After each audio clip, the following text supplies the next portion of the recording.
అశ్వ సంవత్సరంలో కైలాస యాత్ర Shri Gayatri tours and travels 8977349696. నమస్తే, వెల్కమ్ టు ఇట్స్ యూటీవీ. నేను సిరాజ్. మొత్తం మీద ప్రపంచవ్యాప్తంగా ఉన్నటువంటి కొన్ని యుద్ధ పరిణామాలు ఈ మొత్తం గమనించినప్పుడు ఒక కీలకమైనటువంటి అంశం గురించి ఒకరోజు మనం డిస్కషన్ చేయాల్సినటువంటి పరిస్థితి ఎంతైనా ఉంది. ఈ పిక్లో కనబడుతున్నటువంటి ఈ పూర్తి స్థాయిలో జనరల్ అసెంబ్లీకి సంబంధించినటువంటి పిక్ ఇది ప్రపంచంలోనే అతి పెద్దదైనటువంటి ఒక పార్లమెంట్ వేదిక లాంటిది. ప్రపంచ దేశాలన్నిటికీ దిశానిర్దేశం చేసేటువంటి ఒక కీలకమైన వేదిక. ఇదే ఐక్యరాజ్య సమితికి సంబంధించినటువంటి హెడ్ ఆఫీస్. అంటే ఒక రకంగా చెప్పుకోవాలంటే ప్రజెంట్ ఉన్నటువంటి సిచ్యువేషన్లో ఐక్యరాజ్య సమితి యొక్క రోల్ ఎలా ఉంది అనేటువంటి అంశాలు ఒక్కసారి మనం పరిగణలోకి తీసుకోవాలి. ప్రధానమైనటువంటి అంశాలు పరిశీలిస్తే మొదటి ప్రపంచ యుద్ధం జరిగిన తర్వాత నానాజాతి సమితి అనేటువంటి ఒక కీలకమైన సంస్థ ఆవిర్భవించడం జరిగింది. కానీ మొదటి ప్రపంచ యుద్ధం కంప్లీట్ అయిన తర్వాత నానాజాతి సమితి ఏర్పాటు చేసిన 1920లో దాని ఏర్పాటు తర్వాత దానికి సంబంధించినటువంటి ఫలితాలన్నీ కూడా కేవలం శూన్యంగానే మిగిలిపోయినటువంటి పరిస్థితి. ఇక రెండో ప్రపంచ యుద్ధం మొదలైంది. రెండో ప్రపంచ యుద్ధంలో ప్రపంచంలో ఉన్నటువంటి దేశాలన్నీ కూడా సగానికి పైగా రెండు వర్గాలుగా చీలిపోయినటువంటి పరిస్థితులు. ప్రపంచ దేశాలన్నీ కూడా అతలాకుతలమవుతున్నటువంటి పరిస్థితులు. ఎప్పుడైతే హిరోషిమా అదేవిధంగా నాగసాకి పైన అణుబాంబులు వేసిన తర్వాత ఇప్పటికీ ఆ ప్రాంతాల్లో మిగిలిపోయినటువంటి విషాద గాథలు. అంటే మొత్తాన్ని పరిశీలించిన తర్వాత ప్రపంచవ్యాప్తంగా ఒక కీలకమైనటువంటి సంస్థ అవసరం. వివిధ దేశాల మధ్య ఉన్నటువంటి సోదర భావాన్ని పెంపొందించడం, వివిధ దేశాల మధ్య శాంతిని ఏర్పాటు చేయడానికి, మరీ ముఖ్యంగా ప్రపంచవ్యాప్తంగా ఉన్నటువంటి ఉద్రిక్త పరిస్థితుల నుంచి సమాజం మొత్తాన్ని కూడా శాంతి వైపు అడుగులు వేయడానికి ఒక సంస్థ అవసరమని భావించినటువంటి పరిస్థితి.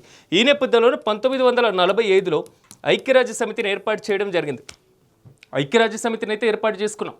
ఉన్నటువంటి సిచ్యువేషన్స్, పెట్టుకున్నటువంటి సిద్ధాంతాలు, పెద్ద పెద్ద పేర్లు పెట్టేసుకొని ప్రపంచంలో అగ్రనేతలకు ఇచ్చినటువంటి ప్రాధాన్యత, వివిధ దేశాల ఐక్యరాజ్య సమితి వేదికల ముందు నిలబడి మా దేశానికి న్యాయం చేయండి, మా దేశంలో జరిగిన అన్యాయాలు ఈ విధంగా ఉన్నాయి, పక్క దేశాలకు సంబంధించిన సరిహద్దు వివాదాలు, ఇలాంటి పరిస్థితులు ఉన్నాయని గొంతు చించుకున్నటువంటి పరిస్థితులు కూడా మనం చూసాం. భారతదేశ ప్రధానమంత్రులు ఇదే స్థానం నుంచి నిలబడి ప్రపంచ దేశాలకి సందేశం ఇచ్చినటువంటి పరిస్థితులు. అగ్రరాజ్యానికి సంబంధించినటువంటి ప్రత్యేకమైనటువంటి ప్రతినిధి బృందాలు కూడా ఇదే ప్లేస్లో నిలబడి ప్రపంచ దేశాలని హెచ్చరించినటువంటి పరిస్థితులు. కానీ ఇప్పుడున్నటువంటి సిచ్యువేషన్లో ఐక్యరాజ్య సమితి సాధించినటువంటి సక్సెస్ ఎంత? ఇది ఒక పెద్ద $1 మిలియన్ ప్రశ్నగా మారింది. మనం అనుకున్నాం పూర్తి స్థాయిలో నానాజాతి సమితి కేవలం సాధించింది 0 మాత్రమే అనేటువంటి అంశాలకి. కానీ తర్వాత ఏర్పాటు చేసినటువంటి ఒక 25 సంవత్సరాల తర్వాత ఏర్పాటు చేసిన ఐక్యరాజ్య సమితి పాత్ర ఏంటి అనే దానిపైన కూడా భిన్నాభిప్రాయాలు వ్యక్తమవుతున్నాయి.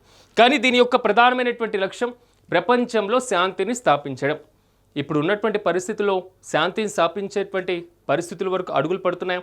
రెండు వివిధ దేశాల మధ్య శత్రుభావాన్ని పూర్తి స్థాయిలో నిర్మూలించడం, ఒక దేశం మరో దేశం సహకరించుకునేలాగా కొంచెం తోడ్పాటును అందించడం, ఇలాంటి పరిస్థితులే, ఇలాంటి లక్ష్యాలే, ఇలాంటి ఉద్దేశాలే, ఇలాంటి సిద్ధాంతాలే ప్రధానంగా పెట్టుకొని ఐక్యరాజ్య సమితిని ఏర్పాటు చేసుకోవడం జరిగింది. కానీ ఇప్పుడు ఉన్నటువంటి సిచ్యువేషన్లో ఐక్యరాజ్య సమితి రోల్ క్రమంగా తగ్గిపోయింది అనడం కన్నా వివిధ దేశాలు తగ్గించిని అనేటువంటి అంశమే ఇక్కడ ప్రధానంగా కనబడుతుంది.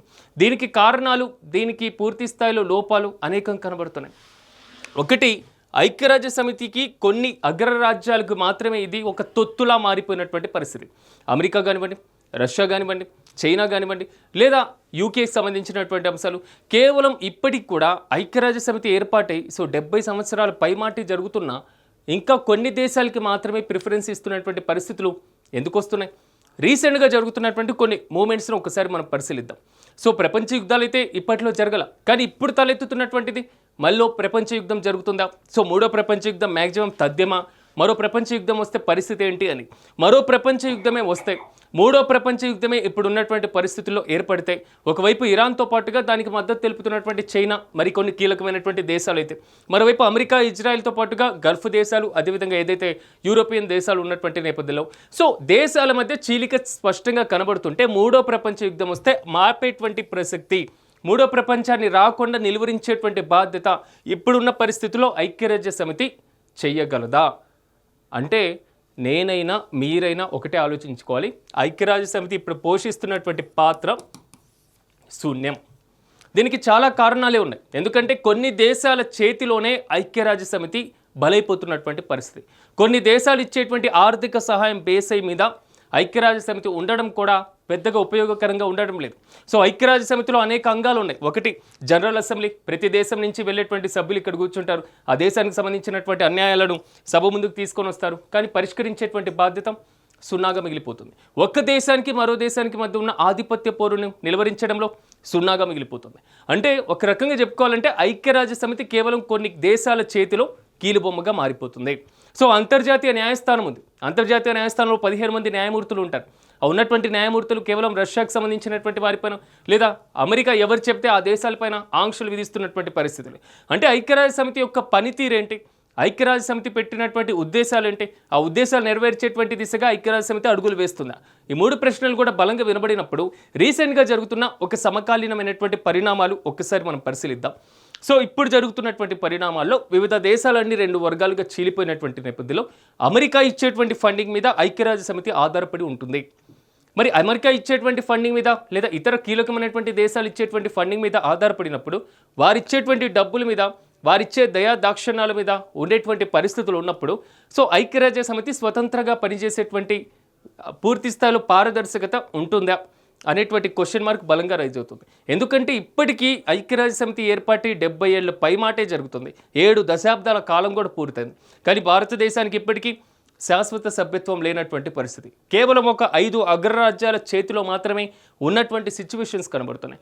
జమ్మూ కాశ్మీర్కి సంబంధించినటువంటి ఇష్యూ, సో ఆపరేషన్ సింధూర్ జరిగినటువంటి సమయం కానివ్వండి, రష్యాకి కొన్ని దేశాలకి ఉన్నటువంటి కీలకమైనటువంటి యుద్ధ వాతావరణం కానివ్వండి, రష్యా ఉక్రెయిన్కి సంబంధించినటువంటి యుద్ధ పరిస్థితులు కానివ్వండి, గల్ఫ్ దేశాల మధ్య సాగుతున్నటువంటి చమురుకు సంబంధించినటువంటి అంశాలు కానివ్వండి, మరి ముఖ్యంగా చెప్పుకోవాలంటే మధ్యధరా సముద్ర ప్రాంతాల్లో అమెరికా యొక్క ఆధిపత్యం కానివ్వండి, రీసెంట్గా అమెరికా అధ్యక్షుడు పూర్తి స్థాయిలో కూడా వెనుజులా మీద దండయాత్ర చేసినటువంటి పరిస్థితి, వెనుజులా అధ్యక్షుడిని కిడ్నాప్ చేసుకుని తీసుకువచ్చినటువంటి వైనం. మీరు కనుక మా మాట వినకపోతే అమెరికాలో 51వ రాష్ట్రంగా మేము చేర్చుకుంటామని కెనడాని హెచ్చరించినటువంటి తీరు, మెక్సికోని ఆల్మోస్ట్ అమెరికాలోనే ఒక కీలకమైనటువంటి భాగంగా మార్చుకుంటున్నటువంటి పరిస్థితి. అంటే మొత్తం చూసుకున్నప్పుడు అగ్రరాజ్యం అమెరికా ఎలాంటి పరిస్థితుల్లో ఏ మాట మాట్లాడినా దానికి తొత్తులా ఐక్యరాజ్య సమితి మౌనం వహిస్తున్నటువంటి సిచ్యువేషన్స్ ఎందుకు కనబడుతున్నాయి? ఇప్పుడు ఐక్యరాజ్య సమితి చేస్తున్నటువంటి ఒక కీలకమైనటువంటి బాధ్యత ఏంటి అంటే, ఒకటి యుద్ధం పూర్తయిన తర్వాత ఆ దేశాల్లోకి వెళ్ళడం, ఎంతమంది చనిపోయారు, ఎంత ఆస్తి నష్టం జరిగింది, ఎలాంటి చర్యలు తీసుకోవాలి, పూర్తి స్థాయిలో ఎంతవరకు సహాయం అవసరం, వివిధ దేశాలు సహాయాన్ని ఎంతవరకు అందిస్తాయని రాసేటువంటి ఒక పూర్తి స్థాయి నివేదిక తయారు చేసేటువంటి సంస్థగా మాత్రమే మిగిలిపోతున్నటువంటి పరిస్థితి. సరే, ఐక్యరాజ్య సమితి ఇంకా ఏమైనా కీలక పాత్ర పోషిస్తుందా?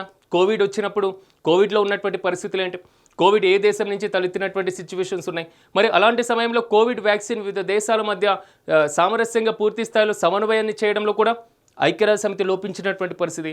ఓవరాల్గా ఎటు నుంచి ఎటు చూసినా ఐక్యరాజ్య సమితి యొక్క పాత్ర పరిమితం అండం కన్నా ప్రేక్షక పాత్ర మాత్రమే పోషిస్తుంది.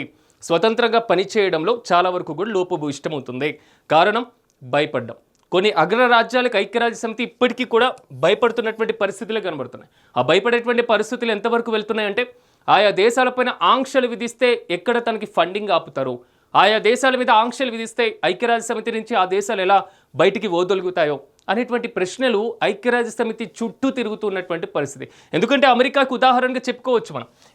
యునెస్కోకి సంబంధించి అమెరికా బయటకు వచ్చినటువంటి పరిస్థితి. సో ప్రపంచవ్యాప్తంగా ఉన్న అత్యంత చారిత్రాత్మక సంస్థల్ని గుర్తించేటువంటి సంస్థ. మరి అలాంటి యునెస్కో నుంచి బయటకు వచ్చినటువంటి అమెరికాకు పూర్తి స్థాయిలో యుఎన్ఓ నుంచి బయటికి రావడం ఒక పెద్ద ప్రశ్ననా? సో ఇది బలమైనటువంటి వాదన. మరి ఇలాంటి సందర్భాలే కనబడుతున్నాయి. కాబట్టి ఐక్యరాజ్య సమితి పాత్ర వేరే ఏదైనా సంస్థ పోషిస్తుందా అంటే, పోషిస్తున్నటువంటి సంస్థలు ఎన్నో కనబడుతున్నాయి. సార్క్ ఐక్యరాజ్య సమితి కంటే కీలకంగా పనిచేస్తున్నాయి, సార్క్ లాంటి సంస్థలు. సో ఆసియా డెవలప్మెంట్ కౌన్సిల్కు, మరి ముఖ్యంగా చెప్పుకోవాలంటే యూరోపియన్ యూనియన్ లాంటి సంస్థలు, నాటో లాంటి సంస్థలు, అంటే ప్రాంతీయంగా 2-3 దేశాలు కలుపుకొని ఒక సంస్థను ఏర్పాటు చేసుకొని దాని ద్వారా పనితీరు కనబరుస్తున్నటువంటి సంస్థలు ఎన్నో ఉన్నాయి. కలిసి నిర్ణయాలు తీసుకుంటున్నారు, కలిసి కూర్చుంటున్నారు, కలిసి మాట్లాడుకుంటున్నారు, నీకది నాకిది అనేటువంటి ఒక ఒప్పందం చేసుకుంటున్నారు. ఆ దేశాలు బలంగా ఉంటున్నటువంటి పరిస్థితి. ఈ గ్రూప్లో ఉన్నటువంటి దేశాల మీదకి వేరే ఏదో ఒక దేశం దండెత్తి వస్తే ప్రతి గ్రూప్లో ఉన్నటువంటి దేశం మొత్తం ఆ దేశం మీద బాహాటకంగా దాడి చేయడానికి కూడా సిద్ధంగా ఉంటున్నారు. అలాంటి సమయంలో ఈ గ్రూప్లో ఉన్నటువంటి దేశాల యొక్క భద్రత ఎలా ఉంటుంది? పుష్కలంగా కనబడుతుంది. ప్రజెంట్ ప్రపంచవ్యాప్తంగా ఉన్నటువంటి పరిస్థితులు కూడా అవే. ప్రతి దేశం కూడా ఏదో ఒక దేశానికి సంబంధించి ఉన్నటువంటి పరిస్థితులే కనబడుతున్నాయి. సార్క్ కానివ్వండి, లేకపోతే నాటో లాంటి సంస్థలు కానివ్వండి, ఈ మొత్తం కూడా కీ రోల్ పోషిస్తున్నాయి. కాబట్టి ప్రాంతీయ సహకార సంస్థల వైపే మొగ్గు చూపుతున్నటువంటి సిచ్యువేషన్స్. కాబట్టి ఒకసారి ఆలోచించాలి, ఐక్యరాజ్యసమితి యొక్క పనితీరులో ఒక భారీ సంస్కరణలు అవసరమా? భద్రతా మండలిలో ఇండియా లాంటి కీలకమైనటువంటి దేశాలకు చోటు కల్పించడమా? దీంట్లో ఇంకా లాగుతున్నటువంటి ఈ సమయాన్ని మొత్తాన్ని వృధా చేయడమా అనేది మాత్రం ఐక్యరాజ్యసమితి యొక్క విఘ్నతకే వదిలేయాలి. తాజాగా యుద్ధం జరిగింది, ఇంకా యుద్ధం జరుగుతూనే ఉంది. ఒక నివేదికను తయారు చేస్తుంది. మృతుల సంఖ్య ఎంత, సో నష్టం ఎంత, తీవ్రత ఎంత, ఇంకా ఈ కార్యకలాపాలు ఈ ప్రక్రియలో ఐక్యరాజ్యసమితి ఉన్నంత కాలం దాన్ని మనం మార్చలేం. ప్రపంచంలో ఉన్నటువంటి సిచ్యువేషన్స్ని కూడా మనం మార్చేటువంటి పరిస్థితులు. ఓవరాల్గా ఐక్యరాజ్యసమితి యొక్క పనితీరు మీద మీరేమనుకుంటున్నారు? కామెంట్స్ రూపంలో తెలియజేయండి. దీని యొక్క పనితీరు ఇంకా భిన్నంగా మారాల్సినటువంటి అవసరం, దీంట్లో చేపట్టాల్సినటువంటి సంస్కరణలపైన కూడా ఒకసారి ఆలోచించండి. మీ కామెంట్ని ఇక్కడ తెలియజేయండి. చూస్తూనే ఉండండి ఇట్స్ యూటీవీ.